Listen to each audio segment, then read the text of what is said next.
क्योंकि जैसे कृषि की अगर बात कहें तो 100 से ज़्यादा जिलों में पीएम धन धान्य योजना जो बात कही है, मध्य प्रदेश की अर्थव्यवस्था वैसे भी कृषि प्रधान है और ऐसे में हमारा 56% से ज़्यादा कृषि का योगदान और हमारा तो ये धान का कटोरा है, खास करके सभी संदर्भों में।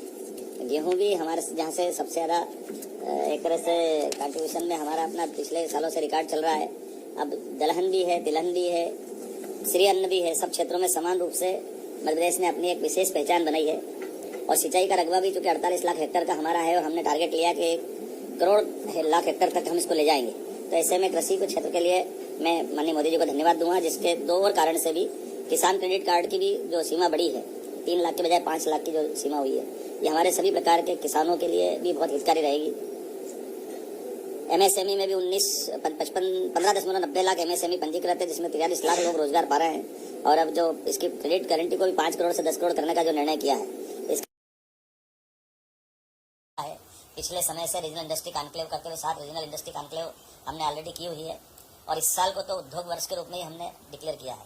24-25 फरवरी को खास करके ये मान के चलो कि ग्लोबल इन्वेस्टर समिट जो होने वाली है, उसका लिए हमारे लिए ये एक तरह से नया बूस्टअप का काम करेगा। वर्तमान का बजट, जिसके माध्यम से नए उद्योगपतियों को 2 करोड़ तक का कर्ज का प्रावधान किया गया है, स्टार्टअप को भी 10 से बढ़ाकर 20 करोड़ किया है, 27 प्रमुख क्षेत्रों में ऋण की गारंटी का शुल्क को 1% कम किया है, उद्यम पोर्टल पर भी 5 लाख की सीमा वाले को लिए विशेष अनुकूल क्रेडिट कार्ड शुरू हुआ है।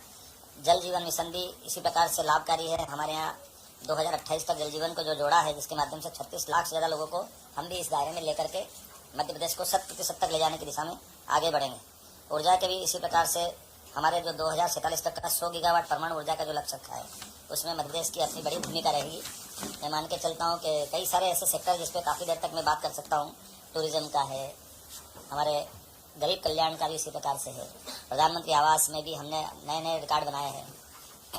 जो स्कूल, हॉस्पिटल, आकांक्षी जिला, खास करके पूंजीगत सहायता 1.5 लाख करोड़ से निरंतर रखने का जो निर्णय किया है, इसमें प्रदेश को 12,000 करोड़ का ब्याज रहित ऋण भी प्राप्त हो सकेगा।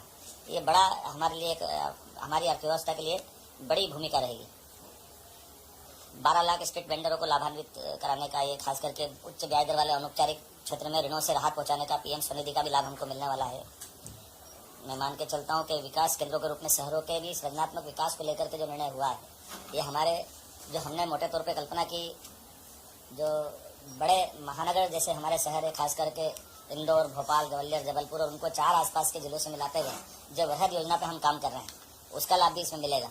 जैसे इंदौर के पास उज्जैन, देवास और धार, इसी प्रकार से राजधानी वृहद परियोजना में हम भोपाल, विदिशा, सीहोर, रायसेन, इनको जोड़ करके इसका प्लान कर रहे हैं।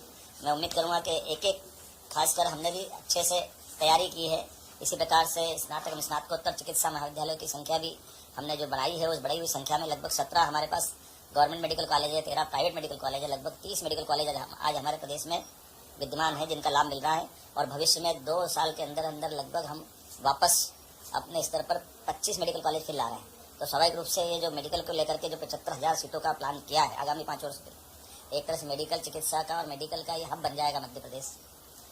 इसी प्रकार से जिला चिकित्सालयों में डे केयर कैंसर केंद्रों की बात कही है, तो चूंकि मेडिकल कॉलेज ही हमारे लगभग 52 हो जाएंगे प्रदेश भर में, कुल 55 जिले हमारे सरकारी है, तो स्वाभाविक रूप से उसका बड़ा लाभ हमको मिलेगा। मुख्यमंत्री डॉक्टर मोहन यादव ने मध्य प्रदेश भवन नई दिल्ली से कई सारी योजनाओं की घोषणाएं की है, आप लोगों ने सुना ही होगा।